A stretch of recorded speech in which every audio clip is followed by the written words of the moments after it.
கர்த்தருக்கு ஸ்தோத்திரம். இந்த நாள் தேன்துளி நிகழ்ச்சியிலே உங்களை நான் மீண்டும் சந்திப்பதில் அதிக மகிழ்ச்சி அடைகிறேன். நீங்கள் சந்தோஷமாக இருப்பீர்கள் நினைக்கிறேன். கர்த்தர் இந்த நாளில் உங்களோடு கூட இருந்து உங்களை பலப்படுத்தி ஸ்திரப்படுத்தி இந்த அதிகமான வெப்பம் நிறைந்ததான இந்த நாட்களிலே உங்களுக்கு போதுமான கிருபைகளை தருவாராக. நாம் இந்த நாளிலே தேவனை நோக்கி நாம் பார்க்கின்ற வேளையில் அவர் நமக்கு பெரிய ஆசீர்வாதங்களை கொடுப்பார். இந்த வேளையில் கூட பேதுரு, கொர்நேலியு அவர்களுடைய ஏற்பட்டதான அந்த சம்பவத்தினாலே இந்த செய்தியானது எருசலேமுக்கு போகிறது.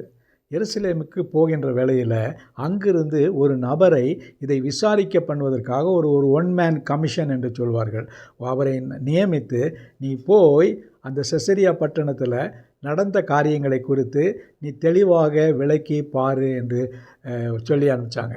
அப்படிப்பட்டதான நிலையில் அதை தலைமை தேற்று வந்தவர் தான் பர்னபா.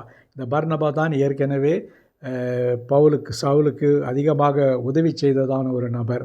அப்படிப்பட்டதான ஒருவர், அவருடைய பெயர் ஆறுதலின் மகன்.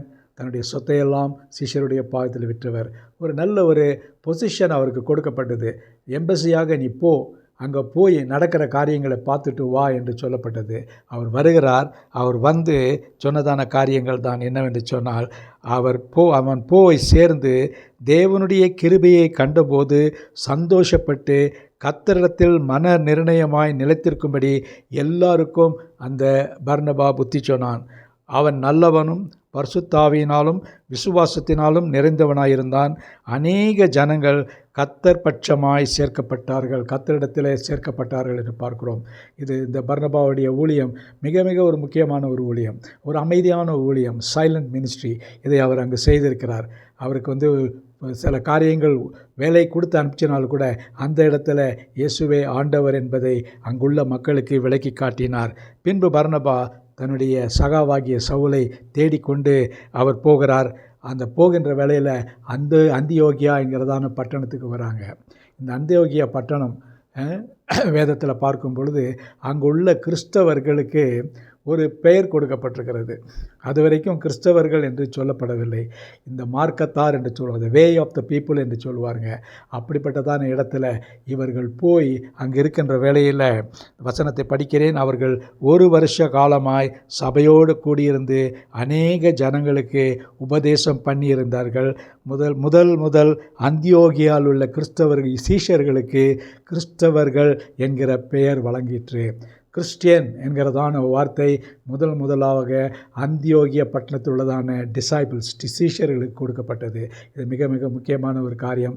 ஒரு சீஷன் என்று சொன்னால், ஒரு கிறிஸ்தவன் என்று சொன்னால் இப்படி தான் இருக்க வேண்டும் என்பதை குறித்து சொல்லி, இவன் கிறிஸ்தவன் அவன் கிறிஸ்தவன் என்று சொல்லப்பட்ட அது ஆரம்பிக்கப்பட்ட நாள் அதுதான். இன்றைக்கி எல்லாரும் ஒருவரை பார்த்து அவர் ஒரு கிறிஸ்தவன் ஐயா, அவர் அதை செய்ய மாட்டார், அவர் ஒரு கிறிஸ்தவன், அவர் ஒரு நீதிமான் என்றெல்லாம் சொல்லுவார்கள். ஆகவே இந்த கிறிஸ்தவன் என்ற பெயர் இந்த இடத்துல தான் அந்தியோகியா பட்டணத்தில் அவர்களுக்கு அடைமொழி பெயராக கொடுக்கப்பட்டது. Christians, Christ in their life.